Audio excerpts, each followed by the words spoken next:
Assalamualaikum warahmatullahi wabarakatuh. Alhamdulillahi rabbil alamin. Assalatu wassalamu ala asyrafil anbiya wal mursalin Sayyidina wa habibina wa qudwatina Muhammadin wa alihi wa ashabihi wa man tabi'ahum bi ihsanin ila yaumiddin. Subhanaka la ilma lana illa ma 'allamtana innaka antal alimul hakim. Amma ba'du. Ma'asyiral muslimin rahimakumullah. Alhamdulillah, pada malam hari ini kita bisa melanjutkan kajian kitab Matan Abi Suja. Setelah kita menyelesaikan kitab tentang Thaharah, tentang bersuci, pada malam ini kita akan masuk pada kitab tentang sholat. Qala al-muallifu rahimahu ta'ala wa nafa'ana bihi wa bi ulumihi fid dharain amin ya rabbal alamin. Kitabus sholati, kitab tentang hukum-hukum sholat.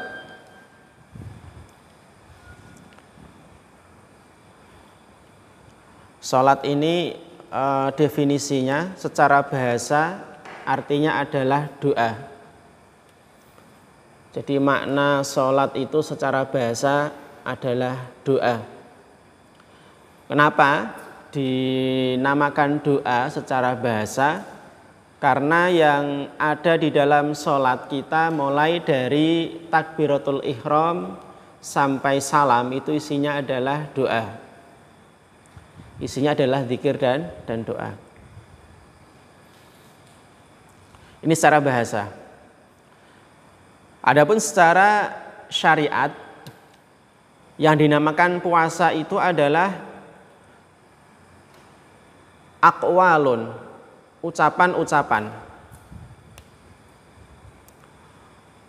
wa af'alun, dan perbuatan-perbuatan, muftatahatun bit takbiri, yang dimulai dengan takbiratul ihram,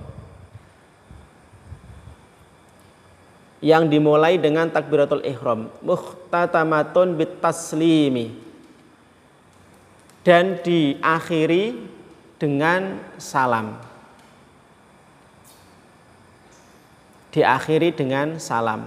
Bisyaraito, dengan beberapa syarat.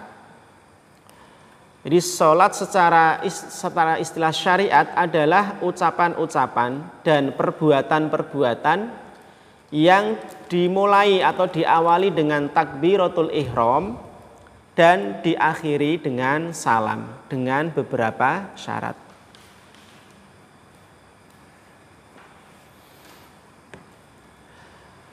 As-sholatu al-mafrudatu, sholat yang diwajibkan,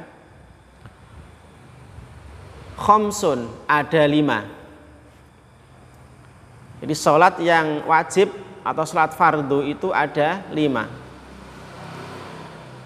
Dasar kewajiban sholat ini ada dalam surat An-Nisa ayat 103. Allah subhanahu wa ta'ala berfirman, innas sholata kanat 'alal mu'minina kitaban mauquta. Sesungguhnya sholat itu adalah kewajiban yang telah ditentukan waktunya atas orang-orang yang beriman. Ini dalil tentang kewajiban atau pensyariatan sholat.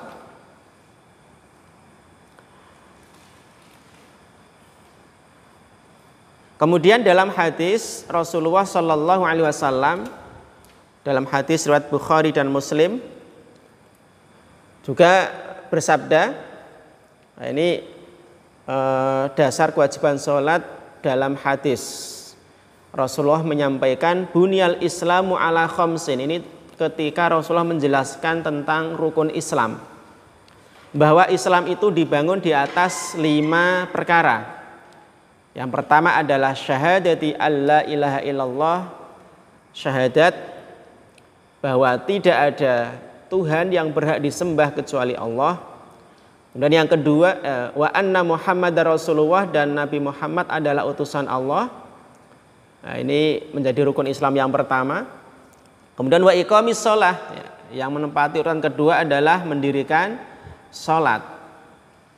Ini maknanya adalah bahwa sholat itu ibadah yang sangat penting dalam kehidupan seorang muslim, karena bagian dari rukun Islam, ya, bagian dari rukun Islam.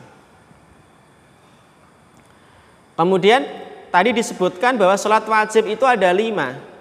Dalil yang menunjukkan 5, ya, itu adalah dalam hadis yang menceritakan tentang Isra dan Mi'rajnya Rasulullah Sallallahu Alaihi Wasallam. Hadisnya cukup panjang dalam Sahih Muslim dan Sahih Bukhari.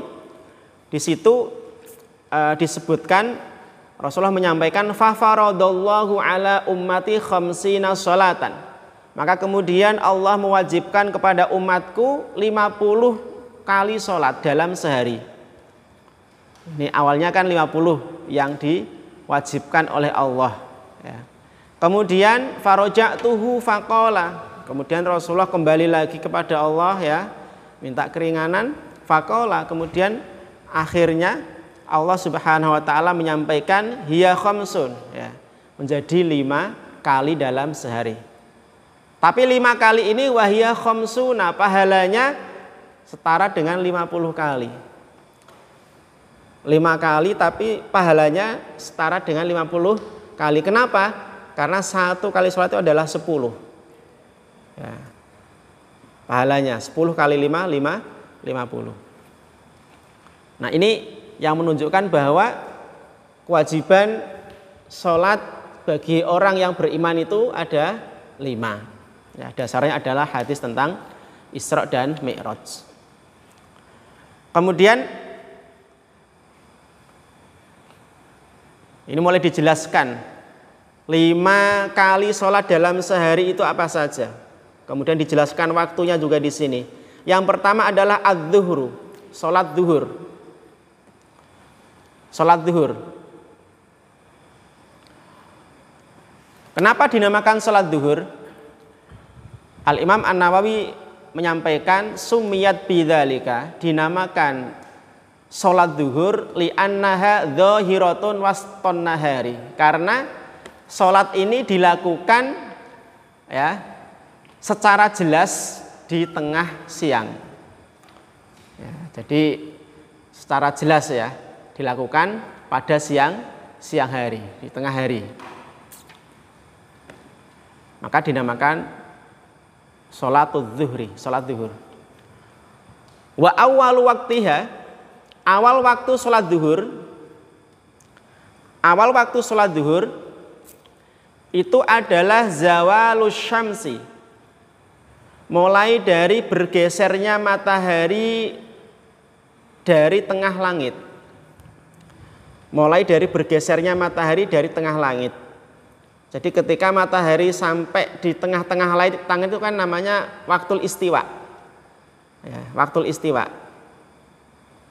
Ketika matahari tepat di tengah langit. Nah, ketika mulai bergeser ke barat, ya, ya, maka itu sudah mulai masuk waktu sholat zuhur. Wa akhiruhu, dan akhir waktu sholat zuhur adalah idza sara dhillu kulli syai'in mithlahu, adalah apabila bayangan benda sama dengan ukuran bendanya. Adalah ketika bayangan benda sama dengan ukuran bendanya.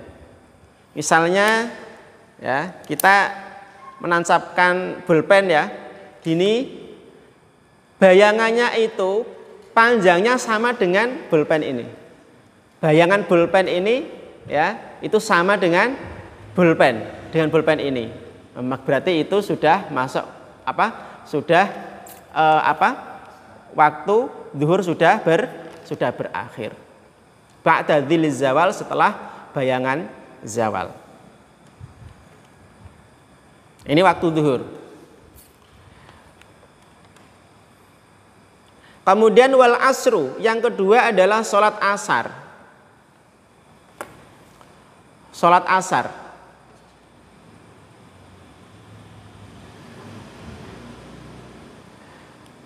Kenapa dinamakan sholat asar? Nah, ini para ulama menjelaskan limu asharatiha waqtal ghurubi, karena sholat asar itu dilaksanakan ya mendekati terbenamnya matahari. Ya, mendekati terbenamnya matahari.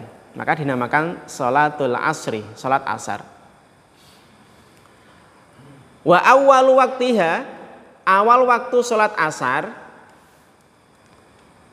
dimulai masuk waktu asar adalah az-ziyadatu ala dhillil mithli. Ya. Bertambahnya bayangan dari ukuran bendanya. Bertambahnya bayangan dari ukuran bendanya. Tadi kan berakhirnya zuhur kan ketika ya bayangan benda sama dengan ukuran benda. Maka kalau asar itu waktu awal masuknya itu adalah ketika ada tambahan bayangan dari ukuran bendanya. Misalnya ukuran pulpen ini misalnya 15 cm. Maka bayangannya sudah lebih dari 15 cm.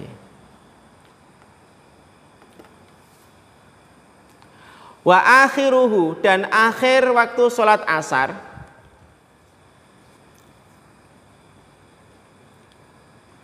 fil ikhtiyari, dalam waktu ikhtiar.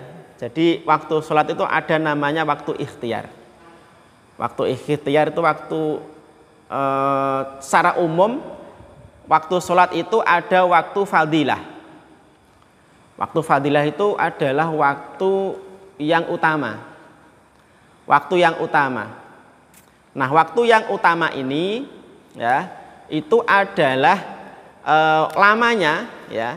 Lamanya kira-kira adalah selama melakukan azan ya, melakukan azan, kemudian wudhu ya, kemudian berpakaian menutup aurat ya, menutup aurat,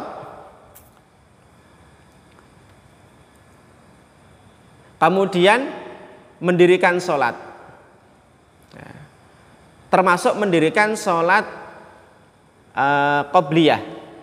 Jadi kira-kira berapa menit? Azan ya, kemudian wudhu, kemudian berpakaian ya, kemudian iqomat ya tentunya ya, kemudian sholat sunnah, kemudian sholat wajib tadi. Ini waktu fadilah, waktu yang utama. Waktu yang utama. Ketika kita melakukan sholat pada perkiraan waktu tersebut, maka kita mendapatkan keutamaan waktu yang awal, waktu fadilah. Nah, kemudian ada waktu ikhtiar. Waktu ikhtiar itu waktu pilihan, tapi tidak sampai mengakhirkan sholat. Nanti ada penjelasannya ya. Tidak sampai mengakhirkan sholat. Waktu ikhtiar ini dimulai setelah berakhirnya waktu fadilah. Nah, jadi waktu fadilah kan tadi perkiraannya ya selama adzan, wudhu, berpakaian, ya, berpakaian, kemudian iqomat, ya, sholat. Berapa menit kira-kira itu ya? Yang setelah itu berakhir maka masuk waktu ikhtiar. Masuk waktu ikhtiar. Nah, untuk waktu asar wa akhiruhu, akhir waktu sholat asar fil ikhtiyari, dalam waktu ikhtiar adalah ila dhillil mithlaini, sampai ukuran bayangan itu 2 kali lipat dari ukuran bendanya. Ini berakhirnya waktu asar. Hingga ukuran bayangan 2 kali lipat dari ukuran bendanya. Misalnya pulpen ini ya, kita tancapkan, maka bayangan pulpen ini itu sudah 2 kali lipat dari ukuran pulpen ini. Misalnya pulpen ini katakanlah 15 cm, bayangannya sudah 30 cm, 2 kali lipat. Nah, ini berakhirnya waktu asar dalam waktu ikhtiar. Ya, dalam waktu ikhtiar. Wafil jawazi. Nah, dalam waktu jawaz, dalam sholat itu ada namanya waktu jawaz. Waktu jawaz itu waktu yang boleh digunakan untuk sholat, masih boleh. Nah, ada jawaz yang tanpa makruh, ya, tidak makruh, tapi ada juga jawaz tapi disertai makruh. Ya, disertai makruh. Wafil jawazi, dan dalam waktu jawaz ila ghurubi syamsi, sampai terbenamnya matahari. Ya, sampai terbenamnya matahari.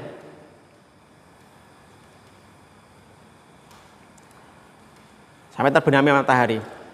Dalam kitab yang lain, Syarah Safinatun Najah, ya, saya pernah baca bahwa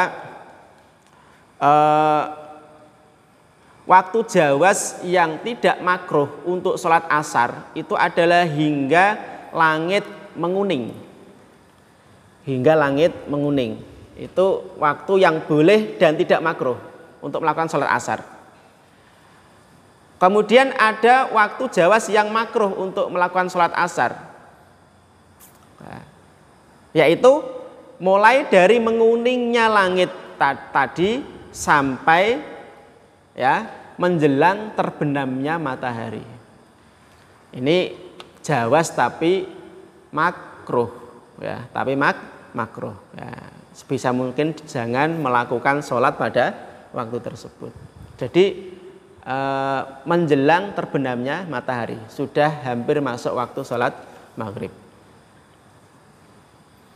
Ini waktu sholat asar. Kemudian yang ketiga wal maghribu, sholat maghrib. Sholat maghrib dinamakan sholat maghrib, ya. Sholat maghrib itu karena sholat ini dilakukan pada waktu terbenamnya matahari. Maghrib, ya, dari kata ghoroba, ya, terbenam. Karena sholat maghrib itu dilakukan saat terbenamnya matahari. Wa waktuha, waktu sholat maghrib wahidun, adalah satu. Waktu maghrib itu pendek, ya, pendek, paling pendek, ya, itu maghrib dan subuh, waktu sholat yang pendek. Wa huwa ghurubus syamsi, yaitu terbenamnya matahari, saat terbenamnya matahari. Waktu sholat maghrib adalah saat terbenamnya matahari. Wa bimiqdari ma yu'adzinu,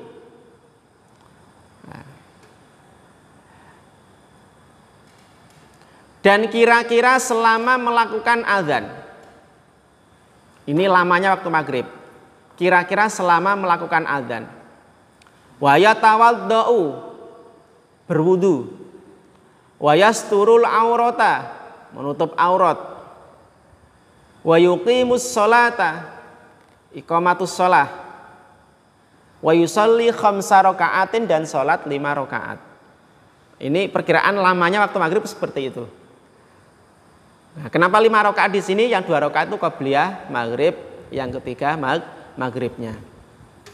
Nah, ini menurut salah satu qaulnya Imam Syafi'i. Maka waktu maghrib itu pendek, ya, pendek.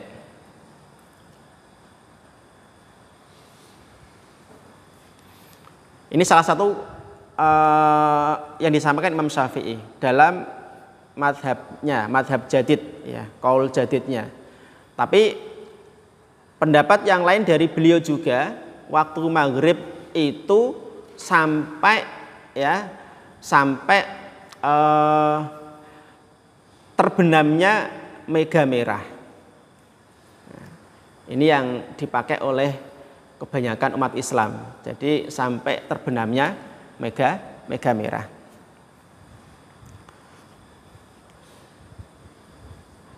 Wal isya'u, yang keempat sholat isya. Yang keempat adalah sholat isya. Isya'un, ya. Kalau asya itu adalah artinya makan malam. Tapi kalau isya, ainnya di kasroh, itu adalah nama untuk awal gelapnya malam. Itu namanya isya. Ya, mulai gelap, awal gelapnya malam itu istilahnya adalah isya. Karena sholat isya itu dilakukan ya pada waktu awalnya gelapnya malam. Wa awal waktiha, awal waktu sholat isya adalah idza ghaba syafaqul ahmaru, ketika terbenamnya mega merah. Ketika terbenamnya mega merah.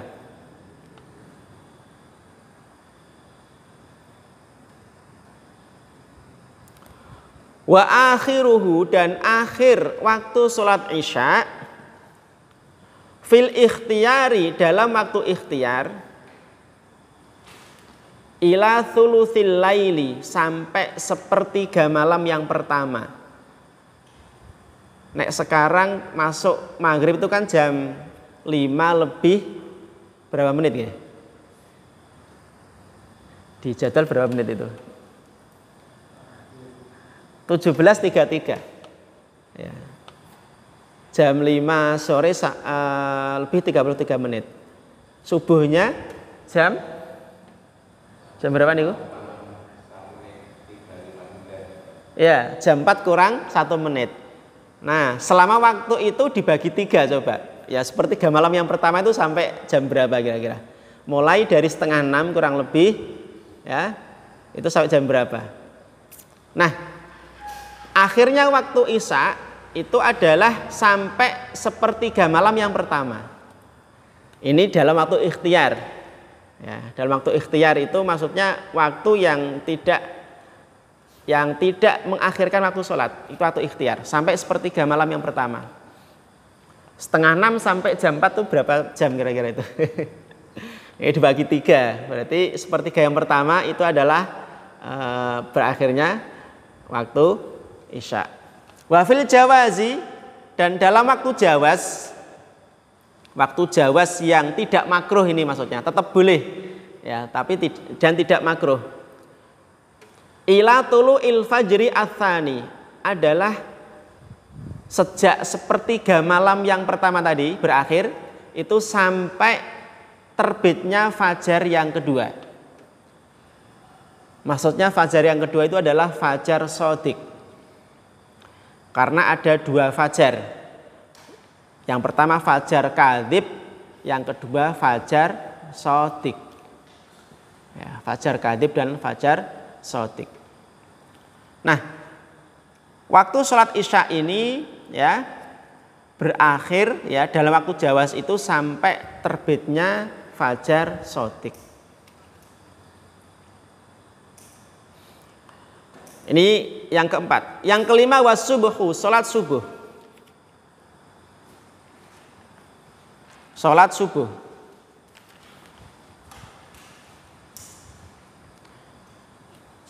Subuh itu artinya as-subuh itu pagi ya. Pagi. Dinamakan sholat subuh karena sholat ini dilakukan pada awal pagi. Wa awwalu waktiha, awal waktu subuh adalah tulu'ul fajri ats-tsani, terbitnya fajar yang kedua atau fajar shadiq. Jadi ketika sudah terbit fajar shadiq, maka itu pertanda waktu sholat subuh sudah tiba. Wa akhiruhu, dan akhir waktu sholat subuh fil ikhtiyari, dalam waktu ikhtiar, adalah ilal isfari, sampai terangnya fajar. Sampai terangnya fajar. Maka kadang kita pagi hari itu ya, kita setelah dari masjid itu kelihatan alam ini terang, tapi belum terbit matahari. Ya, terang tapi belum terbit matahari. Wafil jawazi, dan dalam waktu jawaz yang disertai makruh, ya, boleh tapi makruh, adalah ila tulu'i syamsi, sampai terbitnya matahari. Sampai terbitnya matahari. Ini waktu sholat subuh. Nah, ini waktu-waktu sholat, ya. Zaman sekarang sudah diberi kemudahan, teknologinya sudah canggih, kita nggak perlu lihat mataharinya, ya, nggak perlu melihat mengukur bayangannya, tapi sudah ada jadwal sholat harian, bahkan ada jadwal sholat abadi ada. Ya, itu adalah kemudahan dari Allah Subhanahu wa Ta'ala melalui kemajuan ilmu teknologi. Ya, nek zaman dulu dadak masang apa? Masang benda dulu, didelok sik bayangannya sepiro, ya. Ya, diukur dulu. Nah, sekarang kita sudah diberi kemudahan. Nah, dengan kemudahan ini semoga kita juga termotivasi, ya, lebih termotivasi untuk melaksanakan sholat di awal waktu agar kita mendapatkan waktu fadilah mengerjakan sholat. Demikian yang kita kaji pada malam hari ini, semoga ada manfaatnya dan menjadi ilmu yang barokah untuk kita semuanya. Aku qouli hadza wa astaghfirullah li wa lakum. Wassalamualaikum warahmatullahi wabarakatuh.